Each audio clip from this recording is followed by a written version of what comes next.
Mon ami Christophe, Comment vas-tu? comment ça va? Ça va et toi? Ça va, ça va. Joyeux Noël, tiens. Joyeux Noël à toi aussi, puis voilà. à tous tes abonnés. Et les amis, bonjour à tous, bienvenue. Et oui, puis bon Noël aussi à vous, voilà. parce que la vidéo va pas tarder à tomber. Ouais. Certainement le jour de Noël. Ouais. Donc j'espère que tu vas bien depuis le temps. Mais toi? Et écoute, ça va, ça va. Toujours en forme? Toujours en forme. Et je voulais justement te dire un petit truc personnel. Ah. Je te dis félicitations d'avoir créé ta chaîne YouTube. Oh. Franchement, c'est très très bien. Donc les amis, voilà, Christophe a créé sa chaîne YouTube. Hein. Oui, de toute façon, courant, je pense que vous le savez maintenant. La clinique du haut-parleur, ça y est, il a enfin sa chaîne. Enfin. Et, voilà. Et ça complète bien avec ce qu'on peut faire, les présentations d'enceinte. Oui, voilà. Et toi, toute la partie technique. Voilà. Eh ben, vas-y, je t'en prie.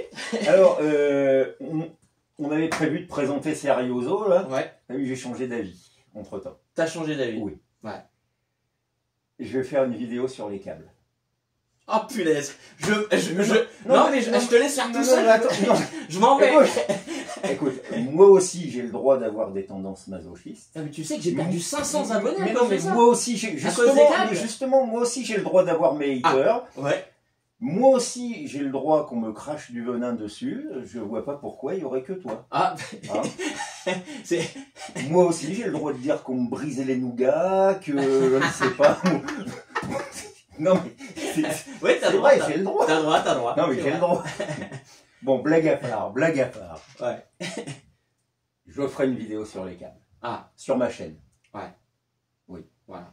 Peut-être en plusieurs parties, parce que bon, il y a quand même... Séquencé, ouais, il y a quand même. Je ferai également, là c'est dommage, on ne le voit pas, une vidéo sur les meubles. Sur le meuble IFI. Sur les meubles IFI. Ouais. Voilà. Et après, une troisième vidéo sur le papier peint. Très important aussi. Aussi. On verra, voilà, mais bon. Je vous en dis pas plus, ça sera... Bon les amis, à suivre sur la chaîne à Christophe. Je pense courant janvier, voilà. Courant janvier, ok. Tout un programme, les câbles, les meubles, IFI, et le papier peint. Ok, eh ben allons-y. On va suivre ça avec grand intérêt et de très près. Voilà, les câbles, je m'y suis mis d'ailleurs. Ah oui, maintenant tu te trimbales avec ça tout le temps. Oui, j'en ai un bout en main. Ah oui, d'accord, ok. Vous voyez, ça m'a marqué, ça m'a marqué. Ça t'a marqué. Donc voilà, alors bon, on va faire nos Arioso. Allez, les Arioso. Alors, je vais pas trop m'intéresser à l'histoire aujourd'hui de la marque 3A parce que justement, sur ma chaîne, je vais faire de nombreuses vidéos sur l'histoire de l'AIFI et notamment française, les marques françaises. Donc il y a une vidéo qui va être prévue, je pense, en janvier sur la marque Phonophone. Hein, si tes abonnés se rappellent, on avait fait une vidéo sur les panneaux phonophones, les grands panneaux que Manu a récupérés. Et qui était avant un ami à moi aussi qui m'avait demandé de lui acheter. En fait, ces panneaux ont toute une histoire au final. Oui. Et d'ailleurs, la personne qui avait les phonophones a acheté d'autres phonophones, les G2. D'accord. Dont on parlera aussi. Et là... elle doit me contacter pour la rénovation des haut-parleurs sur les G2. D'accord. C'est aussi de très intéressantes enceintes. Donc une vidéo, donc là, avec il y aura quelqu'un qui sera quelqu'un qui connaît très bien Phonophone et qui est un ami de Jean-Claude Tornior. Voilà. Ok. Donc voilà. Il y a des belles choses qui vont arriver. Oui, il y a des belles choses. Donc 3A, marque française qui était installée en Antibes. Je crois que les débuts de 3A, c'est vers 1972. Voilà. Et 3A qui a sorti une importante gamme d'enceintes, c'est-à-dire qu'il y avait beaucoup de modèles, peut-être trop, mais il y en avait vraiment beaucoup. Voilà. Et au sommet de la gamme, on va dire des enceintes conventionnelles, il y avait la Arioso. En dessous, il y avait la Adagio, qui après a eu une autre suite, mais sous une forme très différente. Mais dans les enceintes, on va dire comme ça, de ce genre-là, voilà, c'était... Voilà. Et ils avaient aussi leurs fameuses enceintes, on va dire, asservies, les Andantes, qui constituaient une bonne partie de la production et ils avaient quand même beaucoup misé là-dessus. Voilà, donc ça on en reparlera, les enceintes Andantes asservies. Voilà. On peut dire qu'avec les Arioso, c'était le haut de gamme de la marque, mais c'était deux produits vraiment très différents. D'accord. Donc là, en haut de gamme, c'était d'un côté, on avait une enceinte très imposante, là, enfin, assez imposante ici, avec un boomer de 38, et dans la Andante, justement, il y avait un boomer de 25 cm qui était, grâce au système d'asservissement, chargé dans un volume ridicule, je sais pas, 3-4 litres. Quoi, je veux dire. Donc voilà, donc ça n'avait rien à voir, il y avait toute une partie d'électronique derrière pour gérer ça, et on en reparlera. Voilà. Okay. Donc pour la Arioso, un beau produit visuellement, assez imposant. Je dirais, bon, après, ça ressemble un petit peu au Jubal de chez JBL, les L65. L65 Jubal, c'est un peu la même présentation avec un petit socle, des enceintes assez trapues, comme ça, voilà. Mais elles sont quand même déjà un petit peu plus grosses que la Jubal. Voilà, parce que la Jubal, il y a juste un 30 cm dedans, voilà. Alors, il y a un petit socle, mais là, les Arioso, elles ont été posées sur des enceintes qui doivent faire une trentaine de centimètres de haut. Donc poser des Arioso au sol, non. Évidemment. Et surélevé. Ouais, et pour plusieurs raisons. Hein, parce que, comme je le dis dans une de mes vidéos, comme les aigus sont assez directifs, tu regardes la hauteur des aigus, tu les as au milieu des jambes, là, ici avec les Arioso. Donc c'est peut-être pas le... Alors qu'il vaut mieux les avoir, on va dire, pratiquement à hauteur d'oreille, moins 5 cm quand tu es assis, enfin bon, c'est un truc comme ça. Donc là, avec un petit support d'une trentaine de centimètres, les Arioso, elles sont bien. Et puis, il y a un autre problème, c'est que vu la taille du boomer, on se doute, on a des basses assez généreuses. Hein, cela dit, quand même, moins combien de... Non, pas moins en avant et moins envahissante que sur la Pioneer. Sur la Pioneer qu'on avait présentée, Là, les basses sont quand même beaucoup mieux tenues. C'est plus tonique. Oui, c'est mieux tenu que sur la Pioneer. Et justement, mais il ne faut pas les poser au sol. De même, peut-être qu'on évitera de les poser trop près du mur ou dans les angles, voilà. Sous peine d'avoir un rond-gain sur les basses. Voilà, d'avoir un... voilà. Donc, un boomer de 38 cm de marque Foster. Alors, Foster, c'était une sous-marque de Fostex. Ça, tu en avais déjà parlé en plus dans la vidéo. C'est une sous-marque de Fostex. Alors, il y a une suspension, ici, qui est en caoutchouc. Et ça, c'est très intéressant parce qu'il y a eu pas mal de boomers de cette taille-là. Moi, j'en ai vu avec une suspension petit pli qui a durci, voire même une suspension en tissu enduit qui a durci aussi. Alors là, apparemment, le caoutchouc est resté bien souple. Voilà. Et on a donc une belle résonance à l'intérieur des enceintes. Voilà. Un gros basse réflexe. Voilà. Ils ont eu l'intelligence, bon c'est peut-être pour une question de format aussi, mais de ne pas placer vers le bas, donc pour pas encore accentuer la réponse dans le grave. Voilà. Donc un boomer, voilà. Là ici, un médium Ciar. Oui. Du Ciar. Qui est chargé là par une petite, on va dire une amorce de pavillon, parce que là il est placé derrière le baffle. Donc voilà. Et là ici, un autre petit tweeter de chez Foster. Voilà. Paraît-il, d'après ce qu'on m'a dit, très recherché au Japon. Qui fonctionne bien Oui. D'accord. Qui donne des aigus très fins, vu sa taille. Bon, maintenant, attention au problème de fiabilité. Ah, d'accord, Voilà. C'est réparable ou pas? Non. Bon, alors, il m'a semblé voir des vidéos sur YouTube où des gens réparaient ces choses-là, mais... Déjà, le démontage est problématique et après, il ne faut pas que le problème soit très important, que ça ne soit pas une bobine cramée ou quelque chose comme ça, parce que la bobine, jamais tu la décolleras de la membrane sans arracher tout. Bon, à mon avis, voilà. D'accord. Voilà, cela dit, maintenant, on trouve un équivalent à ce haut-parleur qui a exactement la même forme, etc. Et tout. Donc, il est remplaçable. Le médium de chez Ciar, lui, on le trouve aussi. Moi, personnellement, j'en ai en stock. Voilà.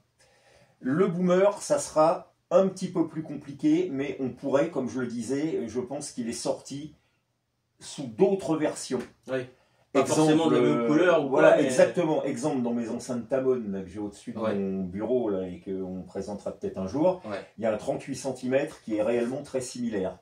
Mis à part que lui, il a une suspension petit pli.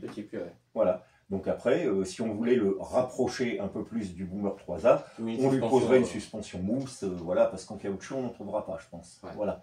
Et ça marcherait, à mon avis, pratiquement tout pareil. Voilà. Maintenant, un bon rendement sur ces enceintes, je crois qu'il y a 94 dB ou quelque chose comme ça, c'est pas mal. Les deux réglages ici, là, pour le médium et l'aigu, qui sont assez efficaces, ça enlève quelques dB. On avait essayé, il me semble. C'était pas mal. Et un très beau filtre à l'intérieur. Un très beau filtre. D'accord. Gros filtre, hein, 2,5 kg par filtre.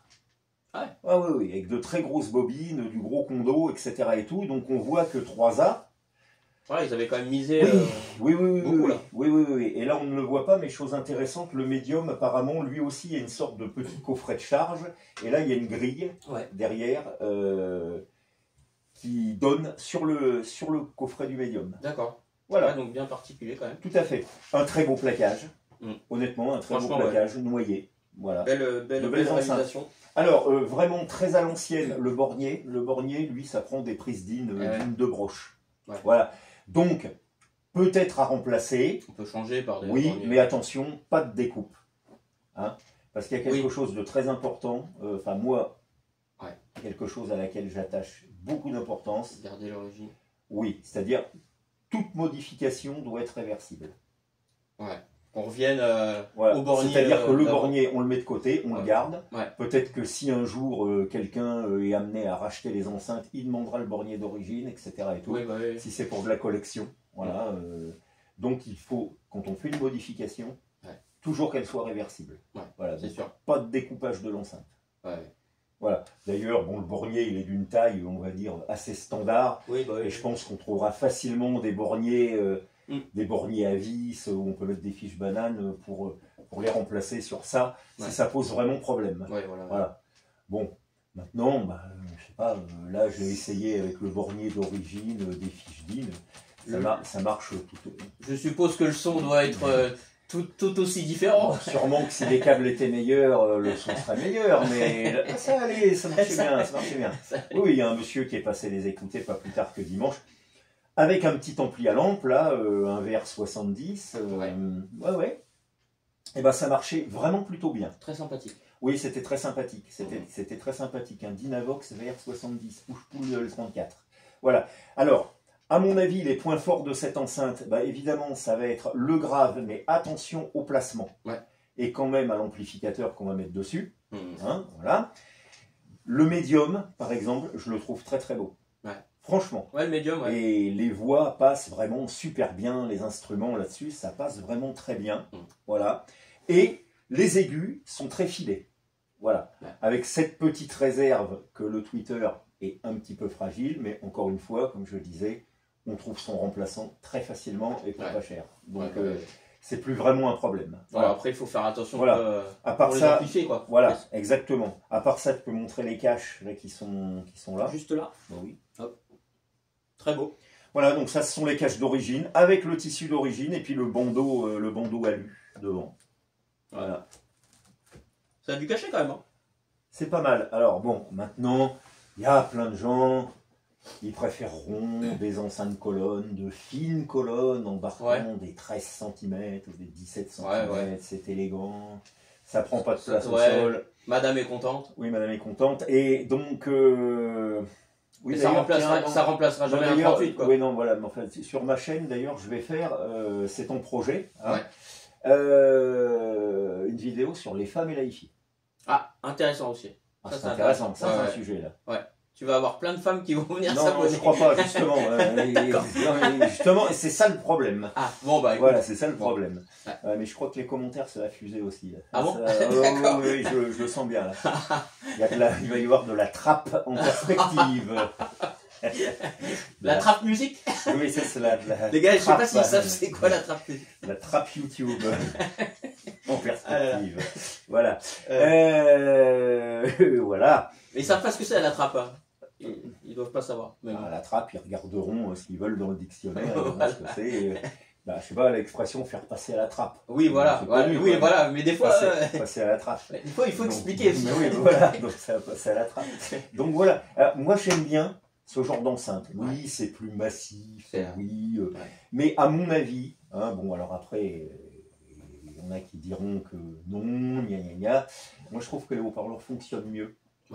Quand il y a un peu de largeur, quand il y a un peu de volume, voilà. Je ne suis pas réellement persuadé que la forme colonne, ça soit la forme idéale pour les enceintes. et les haut-parleurs. Ouais, bah, de toute façon, ça, on en a déjà parlé. Voilà. D'ailleurs, peut-être que tu feras même un sujet Oui, là-dessus.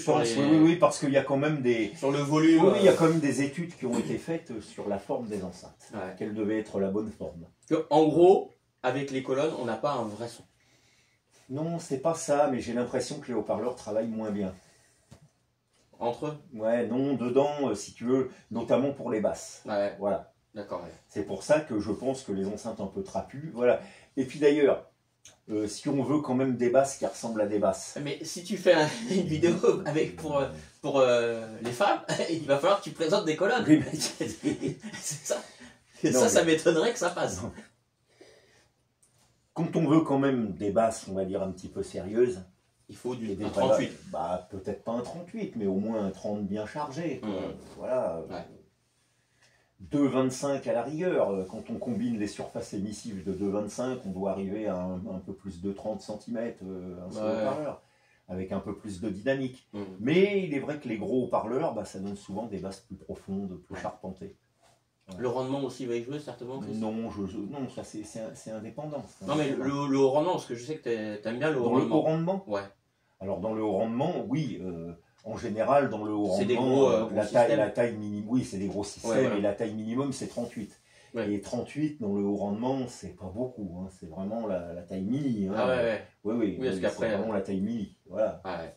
Bien souvent, on va pouvoir y associer un caisson avec un 46. Ouais. Hein, voilà. Chose que... oui, bah ça, oui, on en reparlera. Oui. On en reparlera. On en reparlera. Il y a plein de choses à présenter. Oui, il y a plein de choses à présenter. Donc voilà les Arioso. Ouais. Moi, je dirais un produit vraiment très sympa. Ouais. Marchant vraiment pas trop mal. Et ajouterais-je un petit peu collector aussi. On n'en voit pas partout. Hein. Non, on n'en voit pas énormément. Et en très bon état aussi. Très bon état. Un petit peu collector quand même, mais c'est un produit qui m'intéresse. Ouais. Parce que c'était le haut de gamme d'une marque. Oui, voilà. Donc rien que ça, moi ça m'intéresse. Mais juste une petite question, pas d'amélioration à apporter spécifiquement sur les Arioso? Ouais, tu sais, une petite modif comme on aurait pu faire avec les JBL? Non, a priori je dirais non. Ok. Moi, pour moi non. Voilà, non, ça non. reste... non. Ok. Ouais, j'ai vu, il y a une annonce sur le Bon Coin où, je sais pas, il y en a un qui a remplacé le Twitter. D'accord. Et qui a mis à la place un gros Twitter Audax. Alors, tu le connais d'ailleurs, c'est le PR130, là, on en avait démonté là, les gros Twitter, là, avec les gros rendements, donc à mon avis, ça a dû demander beaucoup d'atténuation derrière, et puis ça a fait découper la caisse, hein, parce que le PR130, c'est gros comme ça. Donc, non, je ne suis pas pour. Ouais. Je ne suis pas pour. Okay. On les laisse comme ça. Si on n'aime pas le son, on change d'enceinte. On prend autre chose. Ouais, on prend autre chose, voilà. Voilà. Mais ça, c'est un produit qui a été élaboré voilà. Chez 3A, qui avait une grande chambre sourde, etc. et tout, et qui s'amusait à fournir des courbes de réponse individualisées à chaque personne, etc. et tout, là, avec une paire d'enceintes. S'ils ont pondu l'enceinte comme ça, c'est qu'il y a une raison, voilà. Je le respecte. Oui, voilà. Je le respecte. Alors après, on aime, on n'aime pas. Si on n'aime pas, on prend autre chose. Ouais, c'est ça. Tout simplement. C'est comme pour beaucoup de choses, hein, finalement. Mais bien sûr. Bien sûr. C'est sûr, voilà. Totalement. Voilà, mais des enceintes, franchement, moi, même le look et tout, franchement, j'aime bien. Ouais. Eh bien, écoute, merci mon Chris. Sur ces fortes paroles, encore une fois, joyeux Noël à tous. Joyeux Noël à tous, et puis... à l'année prochaine, on se reverra l'année prochaine. Ouais, l'année prochaine. Et prenez bien soin de vous. Allez, ciao.